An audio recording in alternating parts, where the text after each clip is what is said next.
मेरा टाटा लगे आ जाए रे तू बन जाओ राम को मेरा टाटा लगे आ जाए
सबसे पहले सारी बहनों के भाइयों के चरणों में बेनती कि शांति प्रिय ढंग से बैठ जाए। आओ, आज बहुत ही हर्ष का विषय, बहुत खुशी की बात है कि हमारे बहुत ही परम वंदनीय पूजनीय मेरे भाई और बगल में बैठे हुए संत मेघदास जी महाराज जिनकी रहनुमाई में आज गढ़ी गोसाई में यहाँ पर इतना बड़ा जो विशाल भव्य जो संत सम्मेलन का आयोजन किया गया है, तो सर्वप्रथम मैं सभी सारे संत समाज की तरफ से और व्यक्तिगत तौर से अपनी ओर से स्वामी मेघदास जी महाराज को और यहाँ की सारी कार्यकारिणी जो यहाँ की कमेटी है जिन्होंने इतना बड़ा उपराला किया है, सबको बहुत बहुत आशीष, बहुत बहुत शुभ आशीष, बहुत बहुत साधुवाद। सो आओ, शासन में थोड़ा सा समय मुझे भी संचालक महोदय ने दिया, तो मैं भी अपनी हाजिरी गुरु जी के चरणों में लगाऊं। सो आओ, सबने ऐसे शांति ढंग से बैठे रहना है, सबने अपनी रचना पवित्र करनी है। गुरु जी के नाम का जय घोष, एक जयकारा, जिनकी अपार कृपा से आज हम सबको ये ज्ञान चर्चा सुनने और सुनाने का सौभाग्य प्राप्त हुआ है।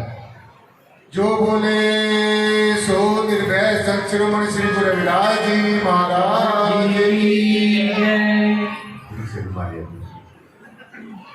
सबने अपने अपने हाथ खड़े करके, साथ संगत जी आपको ना कई चैनलों पे लोग देख रहे हैं, तो ऐसे ही संत पे ढंग से बने। जो बोले सो निर्भय संत शिरोमणि श्री गुरु रविदास जी महाराज की। गुरु रविदास शक्ति हमारे है, गुरु रविदास शक्ति हमारे है। बाबा साहब डॉक्टर भीमराव अम्बेडकर ज्योति जगती है, बाबा साहब डॉक्टर भीमराव अम्बेडकर ज्योति जगती है।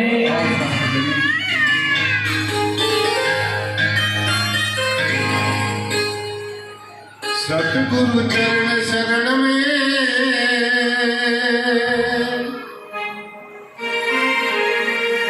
कटे पाप और रोग,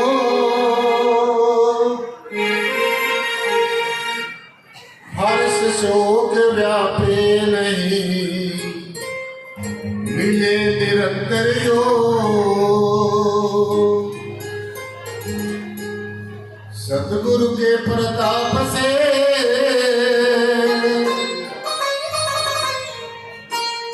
होता आत्मनूर,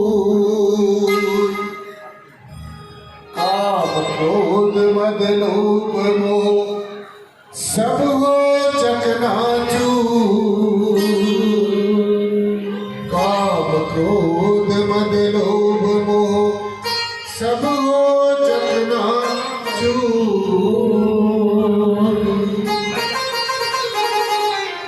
नमो नमो गुरुदेव जी, सत्संगत आप सजाई। आदि अनादि अनंत गुरु जी हरदम होत सहाय। आदि अनादि अनंत गुरु जी हरदम होत सहाय। धन मेरे सद्गुरु पूर्ण गुरु मेहता, बार बार करो वंदना नमस्कार हर बार। आप नया दे जगत में जल मरता संसार, जग तारण को आ गए मेरे पूर्ण गुरु मैदान। प्राधीनता पाप है, जान लो रे मन भी। रविदास दास प्राधीन को कौन करे है प्रीत।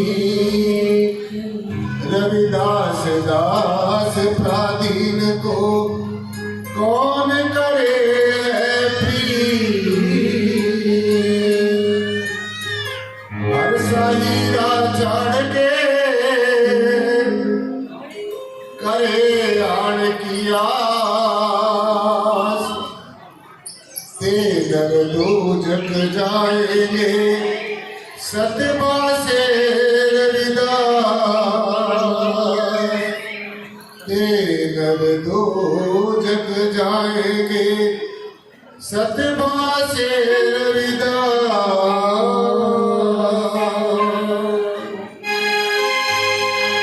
शासक जी सत्संग का सीधा सीधा अर्थ होता है सत्य और संग, यानी कि सत्य के साथ मिल जाना, दोस्ती करनी, प्यार करना, प्रीति करनी,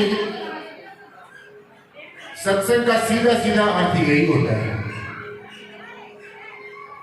अब ये सत्संग में जहां पर भी हम लोग जाते हैं, मुझे सारे स्टेट्स में जाने का मौका मिलता है, हरियाणा, पंजाब, यूपी, बिहार, झारखंड, नेपाल, उत्तराखंड, सब जगह। लेकिन ये बात मैं हर एक जगह कहता हूं कि आप लोगों के बीच में वो शांति वाली बात क्यों नहीं होती? ऐसा लगता है कि आप सत्संग में नहीं आए, आप नहीं मेरे ख्याल में सैर करने के लिए आए हैं। तो इसलिए थोड़ी देर बैठो, पूरे मन से, वचन से और कर्म से, मन से, वचन से और कर्म से। अगर हम मन से बैठ गए, वचन ना माना और कर्म ना हमने वैसा किया, तो फिर भी सत्संग में आने का हमारा कोई फायदा नहीं है। तो ये जो घरेलू बातें हैं, आपके पास बहुत सारा होता है, अपने घर जाके कर लिया करो। यहाँ पर जैसे स्कूल में पढ़ने के लिए बच्चा पढ़ने के लिए ही जाता है, वहां पर दाएं बाएं की बातें करने के लिए नहीं जाता। तो ये बार बार सभी संतों को ये बात कहने को क्यों कहनी पड़ती है? इसलिए कहनी पड़ती है कि हम लोग सब आपके शुभ चिंतक हैं। हम लोग चाहते हैं भी सबसे पहले आपका कल्याण हो, और अगर परमेश्वर ने चाहा फिर हमारा भी कल्याण हो। तो इसलिए शासक जी बड़ी तवज्जो के साथ, कंसंट्रेशन के साथ, एकाग्रता के साथ, समग्रता के साथ, जब तक आप इस बात को श्रवण नहीं करेंगे तो वास्तव में तो क्या, सपने में भी हमारा सुधार नहीं हो सकता। इसलिए सत्य के साथ संग करना, सत्य के साथ दोस्ती करनी, सत्य के साथ प्यार करना, प्रीति करनी, वो तब संभव होगा जब हम ये समझेंगे कि आखिर सत्य है क्या है। क्या ये दृष्टिमान जो जगत है, जो हम देख रहे हैं, ये सत्य है? ये हमें लगता है कि ये सत्य है। क्यों लगता है? इसलिए लगता है जो परमेश्वर है, परब्रह्म निर्गुणाकार सर्वाधार विश्वाधार परतत्व है, जिसको हम अपने अनेकों नामों से पुकार रहे हैं, जो अनेकों खंडों ब्रह्मांडों का मालिक है, जो सत्य रूप है, चेतन रूप है, आनंद रूप है, निर्गुण रूप है, निराकार रूप है, सर्वाधार है, विश्वाधार है। इसलिए सीधा सीधा हमने ये समझ लेना चाहिए, रविदास सच मत छोड़िए जब लग घट में प्राण, और दूसरा कोई धर्म नहीं जग में सच समान। यानी कि सभी धर्मशास्त्रों का सार, सभी धर्माचार्यों का चार, सभी धर्म ग्रंथों का, वेदों, शास्त्रों, उपनिषदों, पुराणों, वेद, कबीर, अंजील, जितने भी हमारे धर्मों के धर्मशास्त्र हैं, सबका यही सार है कि जो सतरूप परमेश्वर है, तभी जाकर हमारी परमात्मा के साथ प्यार हो सकता है, प्रीति हो सकती है, जब हम सत्य को जान लेंगे, जब हम सच को पहचान लेंगे, जब हम सत्य के साथ दोस्ती करेंगे। अब सत्य होता क्या है ये समझना है, ये बात समझनी बहुत ज्यादा जरूरी है। अब सत्य होता क्या है? सत्य मायने होता है कि जो अनादि काल से, आदि काल से, तीनों के तीन काल में, भूतकाल में, वर्तमान में, भविष्य में जो का त्यों रहता है, एज इट इज रहता है। सत्य मायने परमात्मा, परम तत्व, परमेश्वर, परब्रह्म, निर्गुण निराकार, सर्वाधार, विश्वाधार, परम तत्व। तो आज जरूरत है हमें कि क्या हम परमात्मा को जानते हैं? क्या हमने कभी परमात्मा देखा है? क्या हमने परमात्मा के अपने अंग संग होने का अनुभव किया है? क्या परमेश्वर का अपने अंग संग होने की रियलाइजेशन हमने कभी की है? क्या कभी हम जब सुमरन में बैठते हैं, आराधना और साधना करते हैं, क्या हमें परमात्मा के होने का एहसास होता है? क्या हम परमात्मा को मानते ही मानते सारी जिंदगी निकल जाएगी? मान लो परमात्मा ऐसा है, मान लो परमात्मा ऐसा है, मान लो परमात्मा ऐसा है। बस ये मानने में ये हीरा सा जन्म, ये बेशकीमती जन्म, ये ऐसे ही कौड़ियों के भाव लुट जाएगा। इसलिए साथ संगत जी, अरे भाई वैसे है ना, कोई का क्या मतलब होता है? तो इसलिए साथ संगत जी, ये चीजें परमात्मा से मिलने से पहले संसार में रहते रहते ये चीजें हमें जाननी सबसे ज्यादा जरूरी है।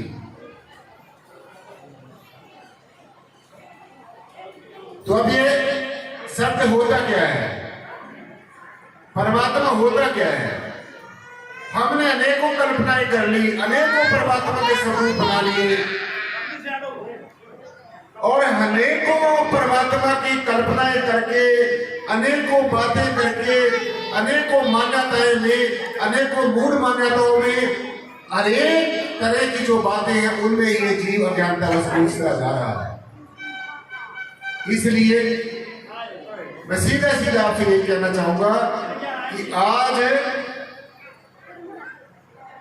ये जो इतना कीमती समय आप अपना सब निकाल कर आए हैं, अगर यहां से कुछ सीख के हम ना गए तो सारा ये जो जीवन, ये जो आज का समय 84 लाख जन्मों के बाद मिलने का मौका मिलेगा, मिले ना मिले कोई जरूरी नहीं है। इसलिए आना ही जरूरी नहीं है, यहां पर आकर कुछ सीख के जाना भी जरूरी है। सो अब सत्य होता क्या है? सत्य होता है परमात्मा, सत्य होती है परमात्मा का अंश रूपी हमारी आत्मा। और वो आत्मा की पहचान गुरु जी ने बताई कि काटा कटे ना आत्मा, पानी सके ना गाल, रविदास वायु सुखातना, आग सके ना जाल। परमात्मा और परमात्मा का अंश रूपी आत्मा एक ऐसी शक्ति है, एक ऐसी हस्ती है, एक ऐसी एग्जिस्टेंस है, एक ऐसा है पना है जो अग्नि से जलता नहीं, पानी से गलता नहीं, हवा से उड़ता नहीं और अस्त्र शस्त्र से कटता नहीं। आज हमें यह सोचना है, क्या हम ऐसे परमात्मा की इबादत कर रहे हैं? क्या हम ऐसे परम तत्व का ध्यान कर रहे हैं? क्या हमने अपनी कल्पनाएं तो ही बना के बैठे हुए हैं? तो आज हमने ये सोचना जरूरी है, इन कल्पनाओं से ऊपर उठना है। ये जो इंसान के बनाए भगवान हैं, ये तुम्हें वास्तव में तो क्या सपने में भी तुम्हारा उदार सुधार नहीं कर सकेंगे। ये जो इंसान के बनाए भगवान है, मैं आपसे एक अर्ज करना चाहता हूँ शासक जी, क्या इंसान कभी भगवान को बना सकता है? नहीं बना सकता। इंसान को भगवान बनाता है, भगवान को इंसान कभी नहीं बना सकता, क्योंकि परमात्मा कोई बनाने वाली चीज नहीं है, परमात्मा कोई प्राप्त करने वाली चीज नहीं है। परमात्मा हमें पहले ही प्राप्त है। अगर परमात्मा और परमात्मा का स्वरूप आत्मा हमारे साथ ना होता तो हम जिंदा कैसे रहते हैं? हम जानते हैं नहीं जानते वो एक अलग बात है, लेकिन सीधा सीधा ये तो हमने समझना है कि परमेश्वर हमेशा हमारे अंग संग है, यानी कि जितने भी हमारे शरीर के अंग हैं उन सब के संग है। हमारी आंखों में बैठकर देख रहा है, हमारे मुख पर बैठकर बोल रहा है, हमारे कानों पे बैठकर सुन रहा है, हमारे हाथों में बैठकर हाथों से काम कर रहा है, हमारे पैरों पर बैठकर हमें सत्संग में लेकर जाता है। ये कौन कर रहा है? ये सब कुछ परमेश्वर, आप नहीं कर रहे, ये परमेश्वर कर रहा है। आप तो एक परमात्मा के आगे एक टूल है, एक इंस्ट्रूमेंट है, जैसे किसी इंस्ट्रूमेंट को हम लोग चलाते हैं। तो इसलिए शासन जी, पराधीनता पाप है। गुरु जी ने कहा कि जो आदमी गुलाम है, जो किसी के पराधीन है, तो पराधीनता पाप है। इससे बड़ा दुनिया में कोई पाप नहीं है। किसी की गुलामी करना, किसी के अधीन रहना, यह सबसे बड़ा पाप है। और आप देखिए, ध्यान से सुनिए प्लीज। हमारी जो आत्मा है, अब पहले तो ये पांचों तत्वों के अंदर है, फिर तीन के तीन रजोगुण, सतोगुण और तमोगुण के अंदर है, फिर मन, बुद्धि, चित्त और अहंकार के अंदर है, फिर 5 तरह की अग्नियां हमारे अंदर जल रही हैं, काम, क्रोध, लोभ और अहंकार की अग्नियां जल रही हैं। फिर कितने विकार हैं, कितने निरर्थक विचार हैं। तो इन सब के अंदर हमारी आत्मा कैसे उलझी पड़ी है। तो अब हमने सदगुरु का दामन थाम लेना है। और सदगुरु देखो कैसा होना चाहिए हमारे जीवन में। गुरु संसार में बहुत होते हैं, पहले भी थे, अब भी आगे भी रहेंगे। गुरु हमें कोई मंत्र दे देता है, कोई रिद्धि सिद्धि करना सिखा देता है, कोई कुछ कराता है, कोई कुछ कराता है। सबका हमें सत्कार करना है। किसी गुरु के पास हमें जाके कुछ ना कुछ तो सीखने को मिलता है। लेकिन सतपुरुष जिन्हें जाने, सतगुरु किसका नाम। सदगुरु वो होता है जो सतपुरुष को जानता है। सतपुरुष मायने परमात्मा। सतपुरुष को जो जानता है, सतपुरुष कहते हैं हम परमात्मा को। जैसे एक पुरुष होता है, फिर एक महापुरुष बन जाता है, और फिर एक सतपुरुष होता है। सतपुरुष जिन्हें जाने, सतगुरु किसका नाम। वैसे प्यार में सबको सदगुरु सदगुरु सदगुरु कहते रहते हैं, लेकिन हमारे संतों की वाणी ये कहती है, हर एक आदमी सदगुरु नहीं हो सकता। सदगुरु वही होता है जो सतपुरुष को जानता है। मानता नहीं, मानने वाला कभी सदगुरु नहीं हो सकता। जो पहले जानता है फिर मानता है, और जो जानता नहीं है ऐसे ही अंदाजे से मानता रहता है और लोगों को भी वैसे मनवाने को उपदेश देता है, वो सदगुरु नहीं होता। गुरु गुरु में भेद है, गुरु गुरु में भाव, सोई गुरु नित बंदिए, जो शब्द बतावे दाव। ऐसा सदगुरु जो शब्द का भेदी हो, ऐसा सदगुरु जिसने परमेश्वर को देखा हो, ऐसा सदगुरु जो परमात्मा को आमने सामने देखता हो, ऐसा सदगुरु जो परमेश्वर को जानता हो। जिन जाने तिन दियो जनाई, जिन तुम ही जाना तुम ही हो जाए। जो परमेश्वर को जानता है वो परमात्मा जैसा हो जाता है। जैसे एक नदी जब तक अकेले बहती है उसको हम नदी कहते रहते हैं, जब वो समुद्र में मिल जाती है तो फिर वो नदी नहीं रहती, फिर वो क्या बन जाती है, समुद्र बन जाती है। ठीक इसी प्रकार से जब तक हम परमात्मा को जानते नहीं है तब तक परमात्मा हमारे से अलग समझेंगे, और जब हम जान जाएंगे फिर परमात्मा में, आप में, मेरे में, परम तत्व में कोई फर्क नहीं है। गुरु जी ने कहा कि तोई मोही मोही तोई अंतर कैसा, कनक कटक जल तरंग जैसा। लेकिन ये नहीं है कि हम उनकी बात को कहते रहे, गाते रहे, बजाते रहे। उन्होंने जाना होगा, उन्होंने पहचाना होगा, परमात्मा को गुरु जी ने देखा होगा, और जब देखा होगा, जैसे आप मुझे देख रहे हैं, मैं आपको देख रहा हूं, तो फिर गुरु जी ने कहा होगा कि बता परमात्मा तेरे में मेरे में क्या फर्क है। तो आज सवाल ये है, हम सदगुरु के पदचिन्हों पर चलने वाले लोग हैं, हम बाबा साहब डॉक्टर भीमराव अम्बेडकर जी को मानने वाले सभी लोग हैं, तो क्या हमने देखा कभी भगवान को? अगर हमने देखा नहीं है, अगर हमने जाना नहीं है, अगर हमें पहचान नहीं है, अगर हमने परमेश्वर का अनुभव नहीं है, तो हम ये बात चाहे 1000 बार कहते रहे तो इसका कोई ज्यादा असर होने वाला नहीं है। इसलिए पहले जानो, पहले ऐसे सदगुरु की शरण में जाओ जो हमें परमेश्वर को खुली आंखों से, ऐसी भी एक युक्ति है भाई, मैं कोई आपको नई बात नहीं बता रहा हूं। अष्टावक्र जी महाराज ने राजा जनक को इतनी देर में परमात्मा का दर्शन करा दिया जितनी देर में वो घोड़े के जो पैर रखने, जो रकाब होती है पैर रखने वाली, अष्टावक्र जी महाराज को राजा जनक ने ये कहा कि मैं तब तुझे अपना सदगुरु मानूंगा जब तो मुझे खुली आंखों से परमात्मा का दर्शन कराएगा। तो अष्टावक्र जी ने कहा बैठिए राजा, और इतनी देर में करा दिया जिसको 88 हजार वर्ष तपस्या करके लोग नहीं कर सके। ऋषि मुनि मंत्रों जंत्रों में उलझे रहे, ऐसे ही पूजा में पाठ में बंदगी करने में उलझे रहे, परंतु अष्टावक्र जी महाराज ने राजा जनक को इतनी देर में परमात्मा का दर्शन करा दिया जितनी देर में पैर रख के घोड़े की रकाब में जो पैर रखने वाली होती है, रकाब ही कहते हैं मेरे ख्याल में शायद उसको, तो नीचे से पैर उठाने में कितना समय लगता है, कितनी देर में परमेश्वर का दर्शन करा दिया। ठीक इसी प्रकार से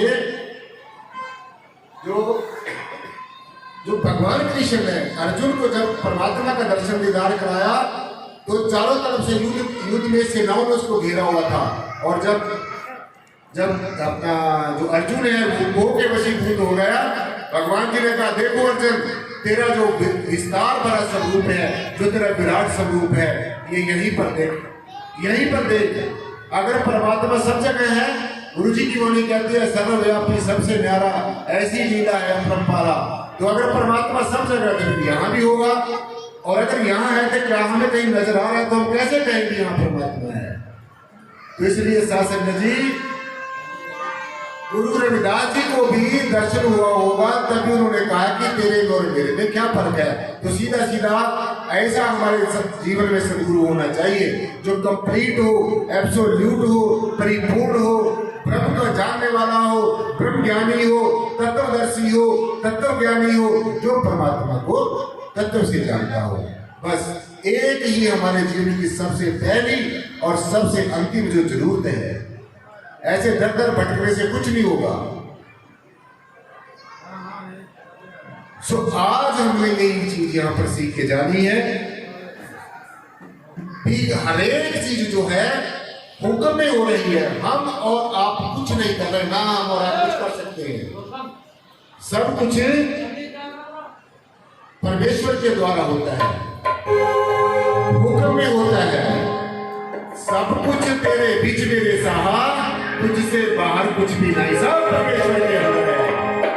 परमात्मा से सब कुछ पैदा होता है, परब्रह्म निर्गुणाकार सर्वाधार विश्वाधार परम के अंदर सब कुछ स्थित रहता है और अंत में सीधे समा जाता है। तो सब कुछ हुक्म में, हुक्म बाहर कुछ नहीं है।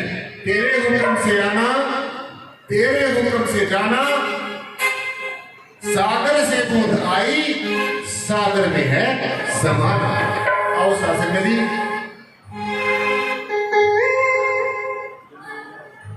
तेरे हुक्म से आना,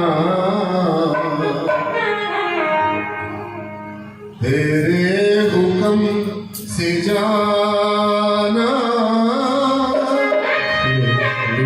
हम सब अपने आप नहीं आए, ना हम अपने आप आए हैं, ना आप अपने आप आए हैं। ये सब परम सदैव, परम वंदनीय, पूजनीय संत शिरोमणि श्री गुरु रविदास जी महाराज के चरणों का प्रताप है।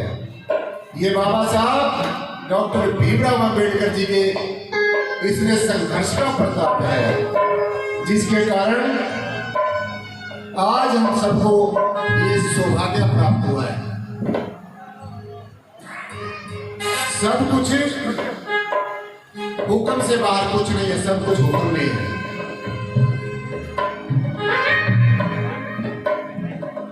आओ शासन जी,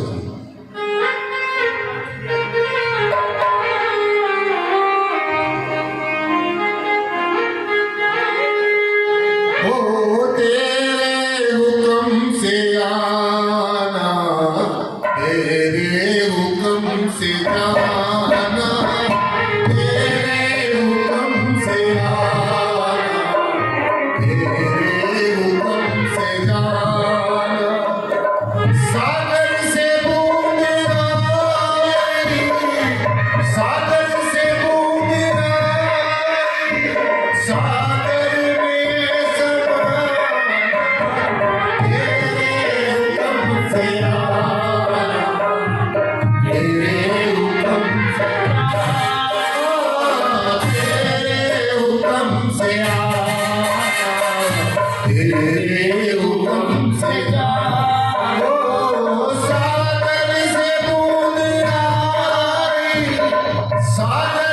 बूंद आई, सागर में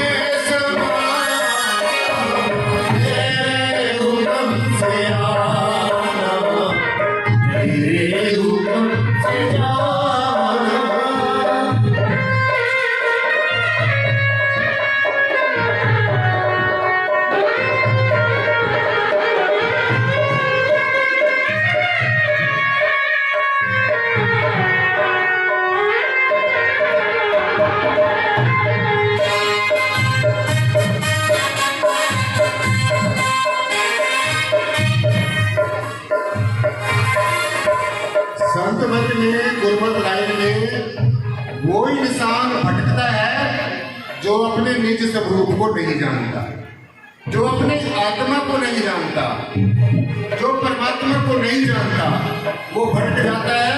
और जो अपने निज स्वरूप को जानता है वो परमात्मा के साथ जीते जी एक रूप हो जाता है। तो ये पंक्तियां हमें यही संदेश देती हैं, यही उपदेश देती है हिमाचल जी।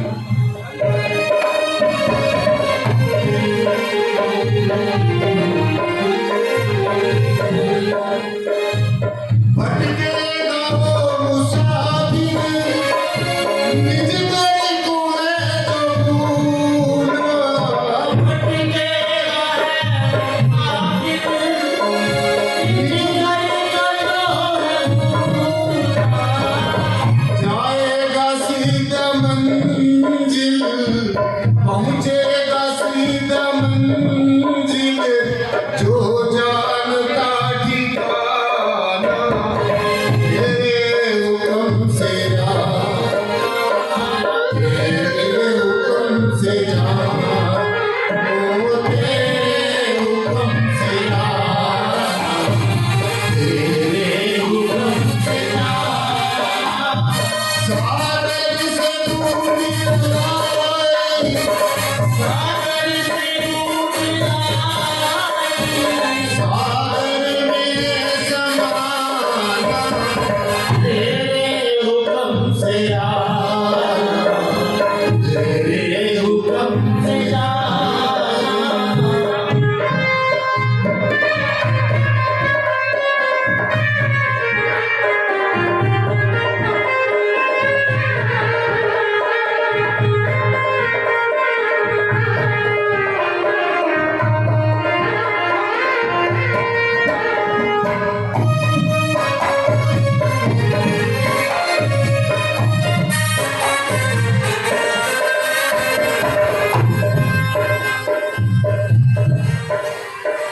तू ही जन्म दे रहा है, तू ही अंत कर रहा है।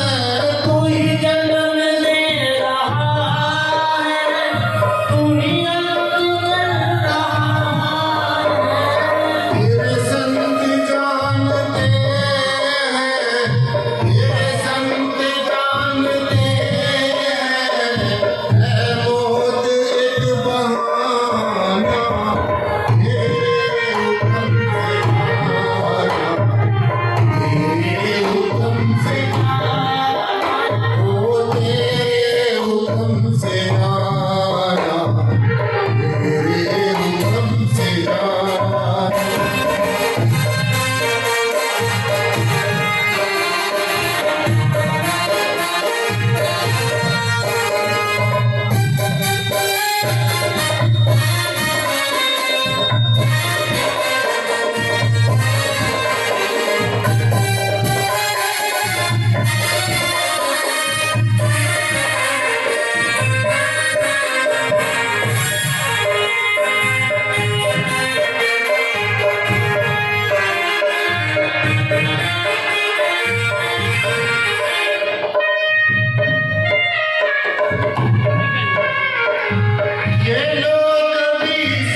गुरु रूप प्यारे साथ जी इन्हीं वचनों के साथ, इन्हीं विचारों के साथ और इस उम्मीद के साथ कि आपने बड़े तवज्जो के साथ, बड़े ध्यान के साथ आज की ज्ञान चर्चा सुनी। जो बोलने में कोई त्रुटि हो गई हो, बार बार क्षमा का याचक और एक बार सदगुरु भगवान के चरणों में बार बार ये याचना करते हुए, प्रार्थना करते हुए कि आप सब का जो जीवन है वो मंगलमय हो, आपको प्रसन्न सदगुरु भगवान की कृपा रहे। बहुत बहुत धन्यवाद, बहुत बहुत शुक्रिया।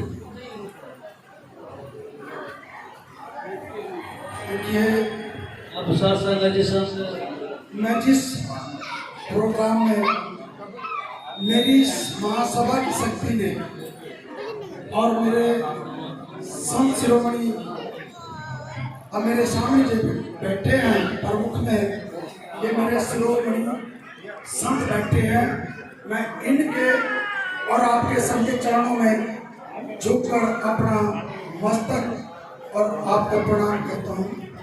मैं आपके बीच में जो शब्द कह रहा हूँ, मेरी प्रार्थना है अपनी बहनों से, अपने भाइयों से, अपने संतों से भी 2 मिनट 4 मिनट का मुझे समय दिया जाए।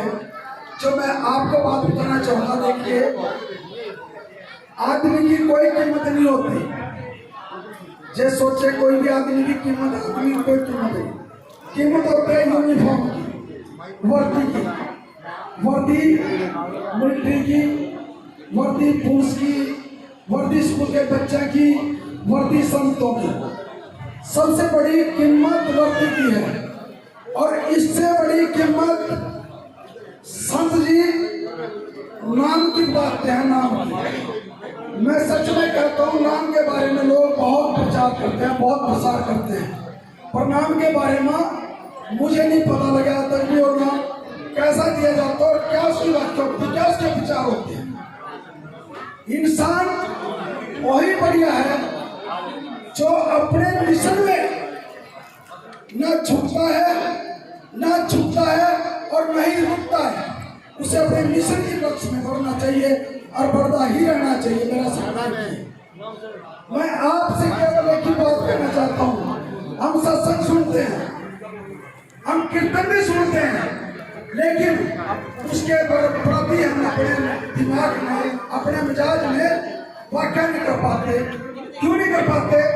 संत जी आपने बहुत बड़ी बात कही थी अभी कि भी आप सत्संग में आते हो लेकिन सुन नहीं सकते।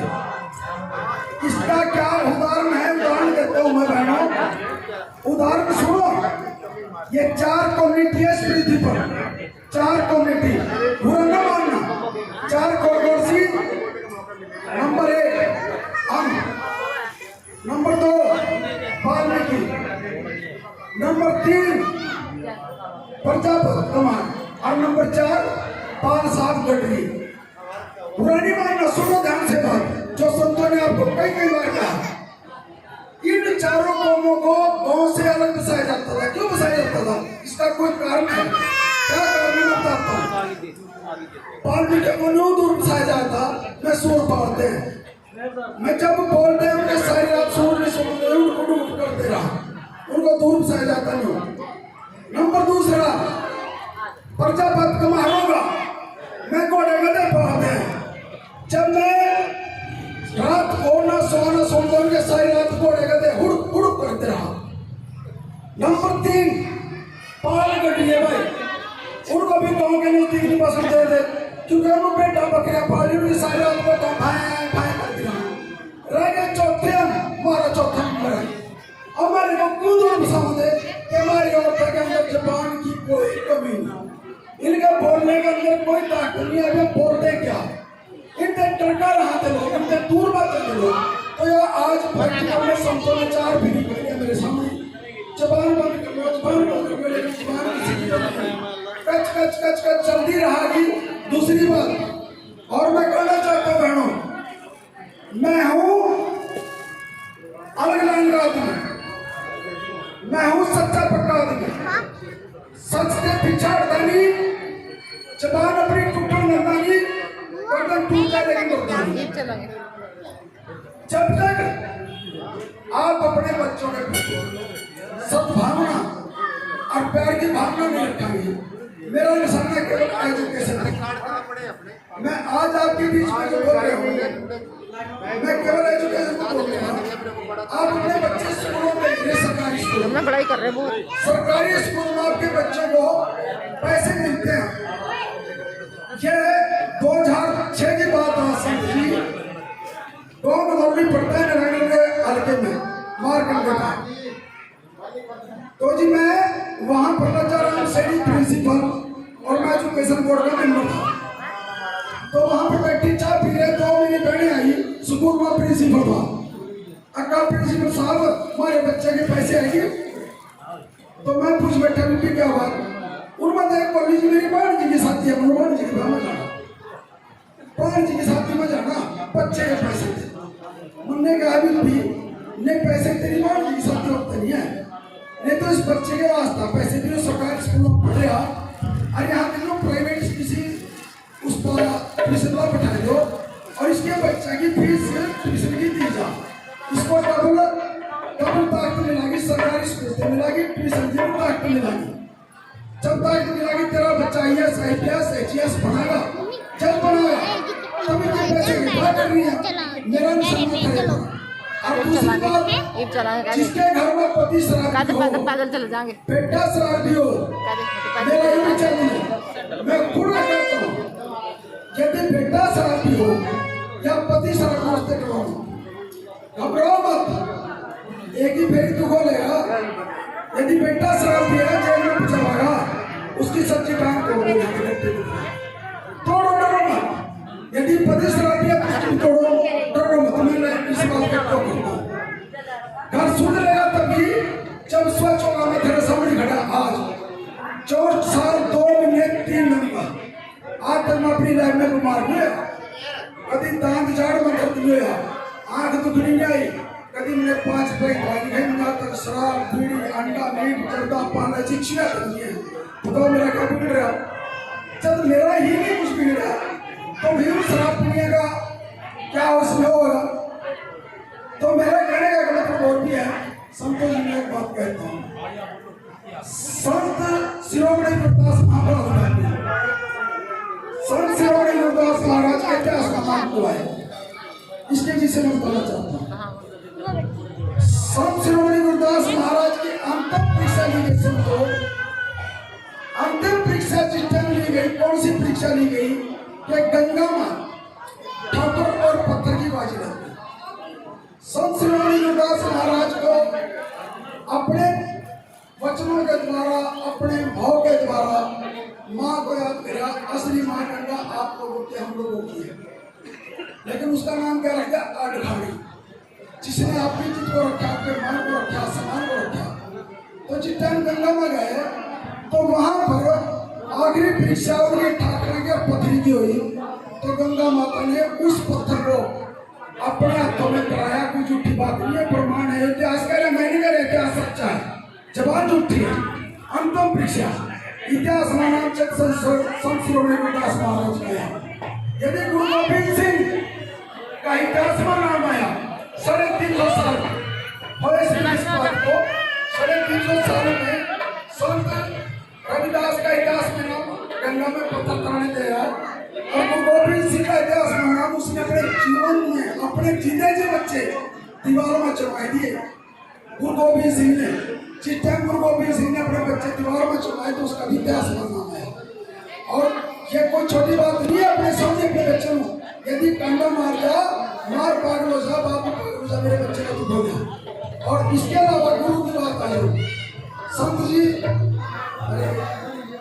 मैं अपने भाइयों से पूछता हूँ, पढ़े लिखे से, आप ढोल बजा रहे, हारमोनियम बजा रहे, गाना बजाना कर रहे, मैं केवल एक बात पूछता हूँ कि भी इस पृथ्वी के ऊपर सबसे बड़ा गायक, बड़ा कवि, विद्वान और उसका नाम सब जानते हैं, उसका नाम क्या था? तानसेन।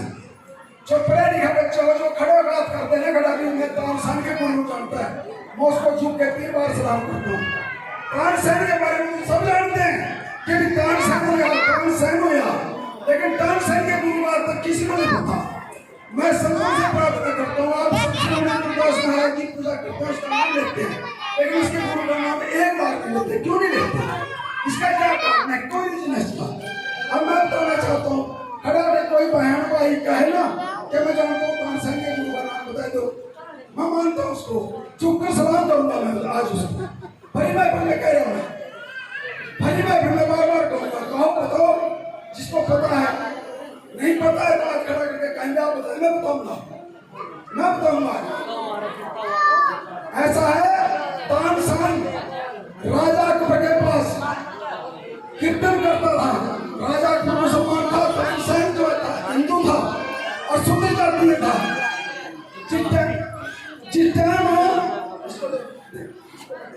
तानसेन ने जिस टाइम राग गाया संत जी और अकबर ने सुना, तानसेन का राग सुना अकबर ने, तो तानसेन को कहा बेटे तुमने आज मेरी आत्मा को छू लिया, आप मान जो मानते हैं।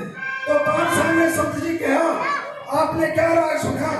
यदि आप मेरे गुरु का राग सुन लोगे ना राजा साहब आप पानी में जोड़े। और राजा पर जो नूर था, जो नशा था तानसेन के राग का, वो नशा एकदम चूर चूर खत्म हो गया, जैसे शराबी को गुरु की शराब हो जाती है, तजुर्बा करके देख लो। तो जी उन्होंने कहा अच्छा मैं तेरे गुरु का राग सुनाऊंगी।